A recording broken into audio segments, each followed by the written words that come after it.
Hi hello ನಮಸ್ತೆ, ಎಲ್ಲರೂ ಹೇಗಿದ್ದೀರಾ? ಚೆನ್ನಾಗಿದ್ದೀರಾ ಅನ್ಕೊಂತೀನಿ. ಪಾಕ ಅಮೃತ ಚಾನಲ್ಗೆ ಸ್ವಾಗತ ಸುಸ್ವಾಗತ. ಇವತ್ತು ನಾನು ಕಜ್ಜಾಯ ಮಾಡೋದು ಹೇಗೆ ಅಂತ ತೋರಿಸ್ತೀನಿ. ಬೇಕಾಗೋ ಸಾಮಗ್ರಿಗಳು: ಅಕ್ಕಿ, ಇದು 1 ಪಾವು ಅಕ್ಕಿ ತಗೊಂಡಿದ್ದೀನಿ. 1 ಪಾವು ಅಂದರೆ ನೋಡಿ ಪಾವು, ಇದು 1/4 kg ಇದೆ ಅಳತೆ. ಇದು 1 ಪಾವು ಅಕ್ಕಿ ತಗೊಂಡಿದ್ದೀನಿ. ನಾನು ಒಂದು ದಿವಸ ನೆನೆಸಿದ್ದೀನಿ, ಅಂದರೆ ಒಂದು 12 ಅವರು. ರಾತ್ರಿ ಒಂದು 8 ಗಂಟೆಗೆ ನೆನೆಸಿದ್ದೀನಿ. ಬೆಳಗ್ಗೆ 8 ಗಂಟೆಗೆ ಬಗ್ಸ್ಕೊತಾ ಇದ್ದೀನಿ. ನೋಡಿ, ಅಕ್ಕಿ ಇದು ಬಂದ್ಬಿಟ್ಟು ಯಾವ ಅಕ್ಕಿ ನೆನೆಸಿದ್ದೀನಿ ಅಂತ ಹೇಳಿದ್ರೆ, ಇದು ಹಂಸ ಅಕ್ಕಿ, ಇಲ್ಲಾಂದ್ರೆ ರೇಷನ್ ಅಕ್ಕಿ ಆದರೂ ನಾವು ಯೂಸ್ ಮಾಡ್ಕೋಬೋದು. ಮತ್ತು ಎಳ್ಳು ಒಂದು 4 ಸ್ಪೂನ್ ಎಳ್ಳು ತಗೊಂಡಿದ್ದೀನಿ. ಬೆಲ್ಲ, ಅಕ್ಕಿ ಒಂದಾದರೆ ಬೆಲ್ಲ ಒಂದು ಪಾವು. ಮತ್ತು ಏಲಕ್ಕಿ ಪೌಡ್ರು ಮಾಡಿಟ್ಕೊಂಡಿದ್ದೀನಿ. ಮತ್ತು ಎಣ್ಣೆ, ತೇಲಿಸ್ಕೊಳಕ್ಕೆ ಎಣ್ಣೆ. ಅಕ್ಕಿ ನೆನೆಸ್ಕೊಂಡಿದ್ನಲ್ಲ ಅದನ್ನು ಇವಾಗ ಸೋರಿಸ್ಕೊಳ್ಳೋಣ. ನೀರೆಲ್ಲ ಸೋಸ್ಕೊಂಡಿದ್ದೀನಿ ನೋಡಿ. ಇದನ್ನೆಲ್ಲ ಒಂದು ಕಾಟನ್ ಬಟ್ಟೆ ಮೇಲೆ ಹಾಕ್ಕೊಳ್ಳೋಣ. ಯಾಕೆಂದರೆ ತ್ಯಾವ ಸ್ವಲ್ಪ ಜಾಸ್ತಿ ಇದೆಯಲ್ಲ, ಸ್ವಲ್ಪ ತ್ಯಾವ ಎಲ್ಲ ಎಳೀಲಿ. ಒಂದು ಅರ್ಧ ಗಂಟೆ ಇದೆಲ್ಲ ಸ್ವಲ್ಪ ಚೆನ್ನಾಗಿ ಹಿಂಗೆ ಅನ್ಕೊಂಡ್ಬಿಟ್ರೆ, ಈ ಕಾಟನ್ ಬಟ್ಟೆ ಮೇಲೆ ಹಿಂಗೆ ಹಾಕ್ಕೊಂಡು ಸ್ವಲ್ಪ ತ್ಯಾವ ಎಲ್ಲ ಸ್ವಲ್ಪ ಚೆನ್ನಾಗಿ ಎಳ್ಕೊಳತ್ತೆ ಕಾಟನ್ನು. ಆಮೇಲೆ ಇದನ್ನು ಮಿಕ್ಸಿಗೆ ಹಾಕ್ಕೊಂಡು ಪೌಡ್ರ್ ಮಾಡ್ಕೊಳ್ಳೋಣ. ಇವಾಗ ಸ್ವಲ್ಪ ಲೈಟಾಗಿ ತ್ಯಾವ ಎಲ್ಲ ಒಣಗಿದೆ, ಅರ್ಧಂಬರ್ಧ ತ್ಯಾವ ಇದೆ. ಇದನ್ನು ನಾವು ಮಿಕ್ಸಿಗೆ ಹಾಕಿ ಪೌಡ್ರ್ ಮಾಡ್ಕೊಳ್ಳೋಣ. 2 ಸತಿ ಹಾಕ್ಕೊತೀನಿ ಇದನ್ನು ನಾನು.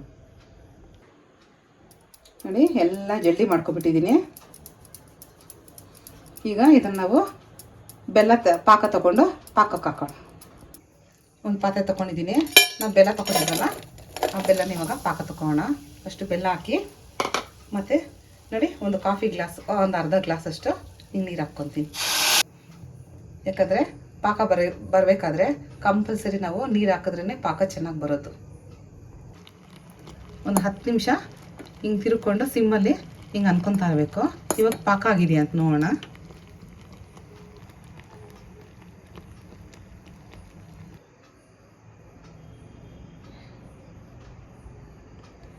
ಪಾಕ ಆಗಿದೆ. ಇವಾಗ ಹೆಂಗೆ ತಗೋತ್ತೆ ಅಂತ ಹೇಳಿದ್ರೆ, ಇವಾಗ ಪಾಕ ಆಗಿದ್ರೆ ಇವಾಗ ನಾವು ಹಿಂಗೆ ರೌಂಡಾಗಿ ಮಾಡ್ತೀವಲ್ಲ, ಇವಾಗ ರೌಂಡಾಗಿ ಮಾಡಿದ ತಕ್ಷಣ ಅದು ಹಂಗೆ ಇರುತ್ತೆ. ಇವಾಗ ಹಂಗೆ ಇದೆ ನೋಡಿ. ಇವಾಗ ಪಾಕ ಆಗಿದೆ. ಇದಕ್ಕೆ ಅಕ್ಕಿ ಹಿಟ್ಟು ಹಾಕೋಣ. ಪಾಕ ರೆಡಿ ಇದೆ ನೋಡಿ. ಈಗ ನಾವು ಏಲಕ್ಕಿ ಪೌಡ್ರ್ ಹಾಕ್ಕೊಂಡು ಮಿಕ್ಸ್ ಮಾಡ್ಕೊಳ್ಳೋಣ ಪಾಕಕ್ಕೆ.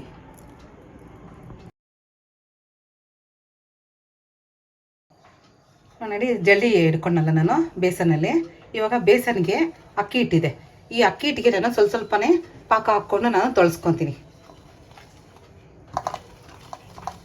ಚೂರು ಹಾಕ್ತಾ ತೊಳ್ಸ್ಕೋಬೇಕು.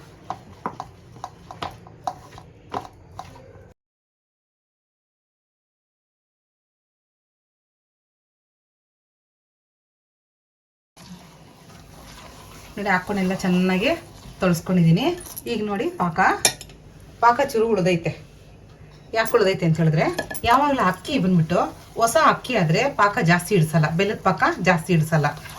ಅಕ್ಕಿ ಹಳೇದಾದರೆ ಬೆಲ್ಲದ ಪಾಕ ಕರೆಕ್ಟಾಗಿರುತ್ತೆ, ಒಂದಕ್ಕೊಂದು ಸರಿ ಹೋಗುತ್ತೆ. ಅದಕ್ಕೆ ನಾನು ಹಿಟ್ಟು ಇವಾಗ ಬೇಸನಲ್ಲಿ ಜಲ್ದಿ ಹಿಡಿದ್ನಲ್ಲ, ಇದಕ್ಕೆ ಏನಕ್ಕೆ ಪಾಕ ಹಾಕ್ಕೊಂಡೆ ಅಂತ ಹೇಳಿದ್ರೆ, ಇಲ್ಲಾಂದರೆ ನೀರು ಆಗೋಗುತ್ತೆ, ಮುದ್ದೆ ಥರ ಆಗೋಗುತ್ತೆ. ಅದನ್ನು ಎಣ್ಣೆಯಲ್ಲಿ ಬಿಟ್ಟಾಗ ಏನಾಗುತ್ತೆ ಅಂದರೆ ಎಲ್ಲ ಬಿಟ್ಕೊಂಡ್ಬಿಡುತ್ತೆ. ಅದು ಬೇಡ ಅಂತ ಹೇಳ್ಬಿಟ್ಟು ನಾನು ಹಿಂಗೆ ಮಾಡ್ಕೊಂಡಿದ್ದು. ಫ್ರೆಂಡ್ಸ್ ನೋಡಿ, ಇವಾಗ ಪಾಕ ಪರ್ಫೆಕ್ಟಾಗಿದೆ. ಸ್ವಲ್ಪ ಪಾಕ ಉಳಿತಲ್ಲ ಬೆಲ್ಲದ ಪಾಕ. ಇವಾಗ ಅಕ್ಕಿ ಹಿಟ್ಟು ಹಾಕಿದ್ದೀವಲ್ಲ, ಇದು ಕರೆಕ್ಟಾಗಿದೆ. ಹೆಂಗೆ ಗೊತ್ತಾಗುತ್ತೆ ಕರೆಕ್ಟಾಗಿದೆ ಅಂದರೆ, ಇವಾಗ ನಾವು ಚೂರು ಎತ್ಕೊಂಡು ನಾವು ಹಿಂಗೆ ಉಂಡೆ ಮಾಡಿಕೊಂಡ್ರೆ ನೋಡಿ, ಮತ್ತು ನಾನು ಹಿಂಗೆ ಪ್ರೆಸ್ ಮಾಡಿದಾಗ ನೋಡಿ, ನನ್ನ ಕೈಗೆ ನಾನು ಮೆತ್ಕೊತಾ ಇಲ್ಲ. ಈಗ ಎಣ್ಣೆಗೆ ಬಿಟ್ಟರೆ ಚೆನ್ನಾಗಿ ಕರೆಕ್ಟಾಗಿ ಬರುತ್ತೆ ಅಂತ ಹೇಳ್ಬಿಟ್ಟು ಇದ್ರ ಅರ್ಥ. ಇವಾಗ ನಾವು ಇದನ್ನು ತೇಲ್ಸ್ಕೊಳ್ಳೋಣ. ಇವಾಗ ಒಂದು ಕಡಾಯಿ ತಗೊಂಡಿದ್ದೀನಿ. ನಾನು ಎಣ್ಣೆ ಹಾಕ್ಕೊತಾ ಇದ್ದೀನಿ. ಎಣ್ಣೆ ಸ್ವಲ್ಪ ಚೆನ್ನಾಗಿ ಕಾಯಲಿ. ಆದರೆ ಮೀಡಿಯಮ್ ಸೈಜ್ ಇಕ್ಕೋಣ. ಉರಿ ಜಾಸ್ತಿ ಇಕ್ಕೊಂಡ್ರೆ ಸೀದೋಗುತ್ತೆ ಅಂತ. ಎಣ್ಣೆ ಎತ್ಕೊಂಡಿದ್ವಲ್ಲ, ಇವಾಗ ಅದ್ಕೊಂಡು ನಾವು ಕಜ್ಜಾಯಗಳು ಮಾಡೋಣ. ಇದಕ್ಕೆ ಚೂರು ಒಂದೇ 1 ಸ್ಪೂನಷ್ಟು ನೀರು ಹಿಂಗೆ ಹಾಕೊಂಡು ಸೈಡಲ್ಲಿ, ಯಾಕೆಂದರೆ ಅದ್ಕೊಳ್ಳೋವಾಗ ಚೆನ್ನಾಗಿ ಮೆತ್ಕೊಳ್ಳಿ ಅಂತ. ನಾನು ಒಂದು 4 ಮಾಡ್ಕೊಂಡಿದ್ದೀನಿ. 4 ಉಂಡೆ ಮಾಡ್ಕೊಂಡಿದ್ದೀನಿ. ಫಸ್ಟು ಒಂದು ಕವರ್ಗೆ ಹಿಂಗೆ ಎಣ್ಣೆ ಎಲ್ಲ ಸ್ವಲ್ಪ ಸವರ್ಕೊಳ್ಳೋಣ.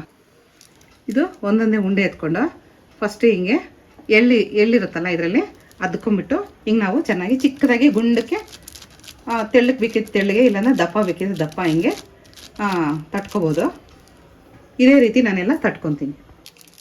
ಇವಾಗ ಎಣ್ಣೆ ಎಲ್ಲ ಒಂದೊಂದೇ ಬಿಟ್ಕೊಳ್ಳೋಣ.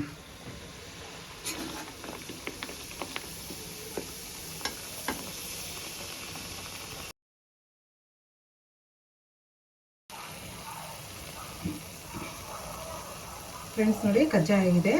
ಇವಾಗ ಇದು ಕಜ್ಜಾಯ ಪ್ರೆಸ್ಸರ್, ಇದು ಕಜ್ಜಾಯ ಪ್ರೆಸ್ಸರು. ಇದರಲ್ಲಿ ಇಟ್ಕೊಂಡು ನಾವು ಪ್ರೆಸ್ ಮಾಡ್ಕೊಳ್ಳೋಣ. ನೋಡಿ ಹಿಂಗೆ ಪ್ರೆಸ್ ಮಾಡ್ಕೊಂಡು ಒಂದ್ಸತಿ ಜಾಸ್ತಿ ಬೇಡ, ಸುಮ್ಮನೆ ಹಂಗೆ ಲೈಟಾಗಿ ಹಂಗೆ ಪ್ರೆಸ್ ಮಾಡಿಕೊಂಡ್ರೆ ಅದರಲ್ಲಿರೋ ಎಣ್ಣೆ ಎಲ್ಲ ಬಿಟ್ಕೊಂಡ್ಬಿಡುತ್ತೆ. ಮತ್ತು ಇದನ್ನು ತೆಗೆದಾಕಿ ಮತ್ತು ಇನ್ನೊಂದು ಕಜ್ಜಾಯ ಇಕ್ಕೋಣ.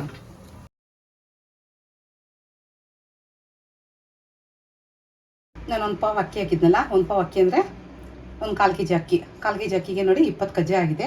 20 ಕಜ್ಜಾಯ ನಾನು ನೋಡಿ ಈ ಪ್ರೆಸ್ಸರ್ ಇದೆಯಲ್ಲ, ಪ್ರೆಸ್ಸರು, ಈ ಪ್ರೆಸ್ಸರು ನಾನು ಮಾರ್ಕೆಟಲ್ಲಿ ಕಬ್ಬಣದ ಅಂಗಡಿಯಲ್ಲಿ ತೊಗೊಂಡೆ ನಾನು. ಇದು ನಾನು ಪ್ರೆಸ್ ಮಾಡಿದ್ದಕ್ಕೆ ನೋಡಿ ಎಷ್ಟು ಎಣ್ಣೆ, ಸುಮಾರು ಹತ್ತತ್ರ ಒಂದು 50 ಗ್ರಾಮ್ ಅಷ್ಟು ಎಣ್ಣೆ ಫಿಲ್ಟ್ರಾಗಿದೆ. ಇಷ್ಟು ಎಣ್ಣೆ ನಮಗೆ ಹೊಟ್ಟೆಯಲ್ಲಿ ಹೋಗುತ್ತೆ. ಹಿಂಗೆ ಫಿಲ್ಟ್ರ್ ಮಾಡಿದ್ರೆ ಎಣ್ಣೆ ಸ್ವಲ್ಪ ಕಡಿಮೆ ಇರುತ್ತೆ ಕಜ್ಜಾಯಗಳಲ್ಲಿ. ಈ ಸತಿ ದೀಪಾವಳಿ ಹಬ್ಬಕ್ಕೆ ಎಲ್ಲರೂ ಕಜ್ಜಾಯ ಟ್ರೈ ಮಾಡಿ, ಮತ್ತು ನಿಮ್ಮ ಫ್ರೆಂಡ್ಸ್ಗೆ ರಿಲೇಟಿವ್ಸ್ಗೆ ಎಲ್ಲರೂ ಶೇರ್ ಮಾಡಿ. ಅವರು ಮಾಡಿಕೊಂಡು ಹಬ್ಬ ತುಂಬ ಖುಷಿಯಾಗಿ ಮಾಡಲಿ. Like, share and subscribe to Paaka Amrutha channel. Thank you.